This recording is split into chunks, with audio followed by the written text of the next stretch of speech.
만약에 내가 3일 동안만 볼 수 있다면 꼭 보고 싶은 것들이 있습니다. 첫날에는 친절과 우정으로 나의 삶을 가치 있게 만들어준 사람들의 얼굴을 볼 것입니다. 무엇보다 은사이신 설리번 선생님을 찾아가 이제껏 손끝으로 만져서만 알던 그녀의 얼굴을 몇 시간이고 물끄러미 바라보면서 그 모습을 내 마음속에 깊이 간직해 둘 것입니다. 오후가 되면 오랫동안 숲속을 산책하면서 자연의 아름다움을 흠뻑 적시고 싶습니다. 그 후에 불타는 노을도 바라볼 것입니다.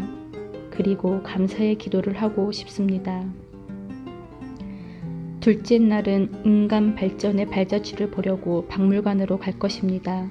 거기서 촉각으로만 느꼈던 예술작품을 직접 눈으로 보고 알게 될 것입니다. 그날 저녁에는 영화나 연극을 보며 시간을 보내고자 합니다.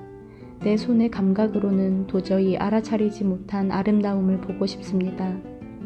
다음날 새벽에 일찍 일어나서 밤이 낮으로 바뀌는 가슴 떨리는 기적을 보고 싶습니다.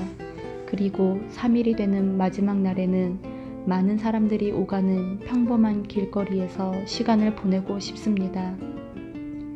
도시의 여기저기에서 행복과 불행을 동시에 눈여겨보며 그들이 어떻게 일하며 어떻게 살아가는지 보고 싶습니다. 이 이야기는 헬렌 켈러의 3일만 볼 수 있다면의 내용 일부다. 헬렌 켈러는 3일만 볼 수 있는 기적이 일어난다면 우리가 누리는 지극히 평범한 일상을 갖고 싶다고 말한다. 이 말을 다시 생각해보면 우리의 평범함이 곧 기적이라는 것이다. 그렇다. 우리는 기적을 살고 있다. 단 감사의 눈으로 봐야 기적이 보인다. 앞을 볼 수 있고 호흡할 수 있다는 것, 어린 시절 다양한 경험이 있다는 것, 배울 수 있는 기회가 주어졌다는 것을 곰곰이 생각해보자. 그동안 잊고 지냈지만 나라는 존재를 만들어준 경험들을 상기시켜보자. 그 경험들이 얼마나 소중했는지 알게 될 것이다. 우리나라의 대기질이 최악의 수준이 되었다. 예전에는 당연하게 여겼던 맑은 하늘과 상쾌한 공기가 더 이상 당연하지 않게 되었다.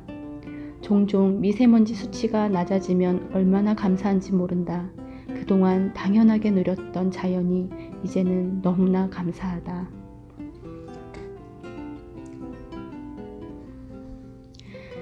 감사의 눈으로 봐야 기적이 보인다. 필자가 학생들과 면담을 하다 보면 자신이 너무 평범해서 불만이라는 호소를 종종 듣게 된다. 다른 사람처럼 그렇게 예쁘지도 않고 집이 잘 사는 것도 아니며 뛰어나게 똑똑하지도 않은 평범함이 싫다는 것이다. 요즘같이 무엇이든지 튀어야 경쟁력이 있다고 말하는 세상이니 더 싫기도 할 것 같다. 필자는 이런 학생에게 평범하기 때문에 많은 것들을 시도할 수 있고 도전할 수 있는 기회를 가졌다고 말해준다. 아르바이트를 하며 용돈을 버니 사회의 경험을 쌓을 수 있고 부모의 재력이 뛰어나지 않으니 생활력이 강해지고 미래를 향한 고민과 도전을 해볼 여력이 있으니 얼마나 다행인지 모르겠다며 감사의 면들을 같이 찾아본다. 한참 감사한 것들에 대해 이야기를 나누다 보면 학생들은 머쓱해야 하면서도 생기 넘치는 눈빛으로 돌아가곤 한다. 감사함의 눈으로 삶을 바라보면 비로소 나의 인생 스토리가 쓰여진다. 살다 보면 왜 나한테만 이런 일이 일어나는 거지? 왜 이 사람은 나를 이렇게 힘들어하는 거지? 왜 나는 이렇게 힘든 일을 겪는 거지? 등 줄지어 있는 불행의 요소들로 인해 머릿속이 복잡하다. 그런데 불행의 이야기를 감사의 눈으로 다시 생각하면 관점이 바뀐다.